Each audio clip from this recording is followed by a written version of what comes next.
6 de la mañana, 15 minutos. La Sala de Justicia y Paz del Tribunal Superior de Bogotá compulsó copias a la Sala de Instrucción de la Corte Suprema de Justicia para que evalúe si hay méritos para continuar la investigación en contra de la doctora Nancy Patricia Gutiérrez. Este es un caso que tiene que ver con grupos paramilitares, financiación de campañas al Senado. Saludamos a esta hora a la actual consejera presidencial para los derechos humanos, Nancy Patricia Gutiérrez. Consejera, buenos días. Buenos días, Gustavo. Buenos días para todos ustedes. Consejera, en locaciones similares, más o menos con el mismo reparto actoral, ¿tiene uno la impresión de que esta película ya la hemos visto los colombianos? ¿A usted le da la misma sensación?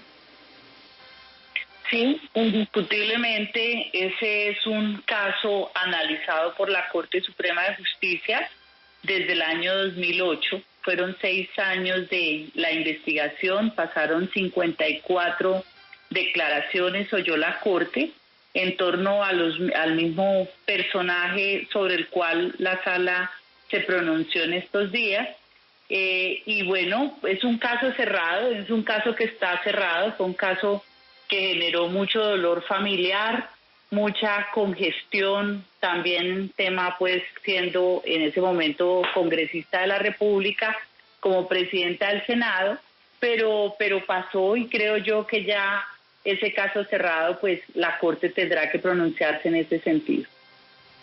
Doctora Nancy Patricia, por estos días pues ha sonado mucho su nombre, siempre suena, pero por estos días en particular existía la posibilidad de que fuera ternada, por ejemplo, para la Defensoría del Pueblo, mucha especulación al respecto. ¿Usted cree que una cosa tiene que ver con la otra y que parte de revivir algo que ya había sido archivado y superado tenga que ver con esas campañas y con algo de campañas sucias?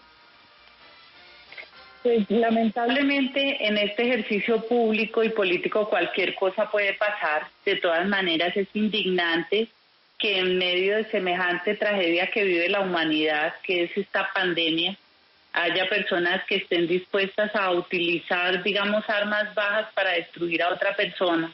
Eso es una forma de polarizar que yo creo que no es agenda de país. Tantas necesidades que hay, más del 20% de desempleo en Colombia, tantas empresas que están pasando dificultades, que están en quiebra. Es decir, tratar de revivir una investigación fallida de años atrás, pues atenta contra el momento crítico que realmente vive la humanidad. ¿Y quién puede estar detrás de tratar de revivir esa investigación que estaba superada? Pues Gustavo, lamentablemente, cuando se trata de violar los derechos humanos de los otros, siempre habrá gente que no entiende que el respeto mínimo, en un caso como este, por ejemplo, es que cualquier persona tiene derecho a un juicio. En mi caso se dio toda una investigación en la Corte, ese caso fue cerrado, fue analizado por magistrados titulares de la Sala Penal en ese momento. Y adicionalmente hay otro derecho humano y es que todo el mundo es inocente hasta probarse lo contrario. Yo soy inocente, lo probé ante la Corte Suprema de Justicia. Hay un fallo del año 2014 que demostró efectivamente esa inocencia, porque después de una investigación de 6 años, con más de 55 declaraciones, pues obviamente que hubo ese juicio justo y que fui declarada inocente. Entonces son derechos humanos, precisamente yo estoy en este cargo porque considero que por el acceso a la justicia y el derecho a tener justicia y a tener una pronta respuesta es fundamental para cualquier persona y hace parte de mi trabajo permanente y a diario desde la Consejería Presidencial. Señala usted una tremenda ironía, que se le violen los derechos humanos a la consejera presidencial para los derechos humanos y precisamente el hecho de estar en el campo de los derechos humanos, como en otros sectores que tienen que ver, por ejemplo, con la paz y que han generado tanta molestia para algunos funcionarios del gobierno, ¿cree que también pueda tener que ver con los rayos que le caen por estos días? Sí, indiscutiblemente. Lo que digo, pues uno cuando hay personas que no son conscientes o que no les importa el respeto de los demás, pues son capaces de violar a un menor, de llevarse forzadamente a un menor a los ilegales, de dañarle la reputación a alguien. de señalarlo injustamente. Es decir, hay tantas formas de violar los 30 derechos humanos que indiscutiblemente ahora que analizamos por qué se dan estos fenómenos en Colombia, entendemos que solamente cuando haya realmente solidaridad y cuando haya una cultura de respeto por el otro, vamos a lograr superar estas diferencias. Luchas políticas pues hay toda la vida porque definitivamente hace parte de la condición humana, pero una cosa es la lucha política con argumentos, con ideas, con debates, y otras son estas armas bajas que solamente hacen es violar los derechos humanos de los otros.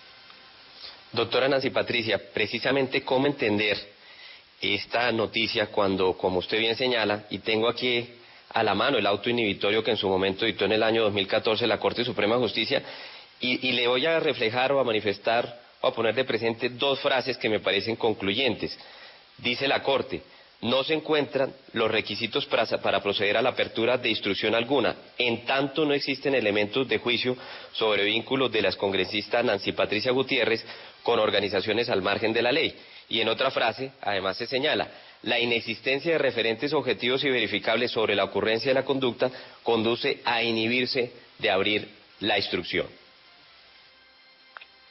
Doctor Hernando, porque realmente fueron 6 años de una investigación preliminar, como digo, pues en lo jurídico, dando la batalla, poniendo la cara permanentemente en la Corte Suprema de Justicia.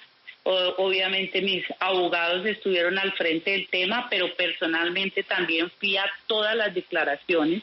Tengo inclusive unos testimonios bellísimos de personas que se retractaron porque consideraron que Dios había obrado sobre ellos y que no podían acusarme falsamente. Hubo otros falsos testigos. Efectivamente, la propia Corte en ese fallo ordena a compulsar copias a la Fiscalía. Allí se hace una investigación de falsos testigos. Una persona es condenada, otra está en juicio y soy reconocida como víctima en esos procesos. Y ahora se trata de un proceso de la persona que fue condenada ya. Luego el tribunal le dice a la Corte revise nuevamente la situación, y yo estoy segura que cuando la Corte revise el tema y vea que este señor declaró allá 2 veces y que por el contrario fue la propia Corte la que determinó la falsedad de testimonio, pues todo se aclarará. Pero aquí, como digo, para mí es un caso cerrado y tengo la conciencia absolutamente tranquila, pero ante todo tengo la fuerza de la razón y de estar defendiendo mis propios derechos humanos, como el derecho a la inocencia y a tener un juicio justo. Pues quedamos a la espera de las determinaciones de la Corte en un país donde a veces parece que en materia de justicia nunca llegamos a un punto de cierre, a un punto final. Señora consejera, muchísimas gracias, muy amable. Bueno, gracias a todos ustedes, mil gracias.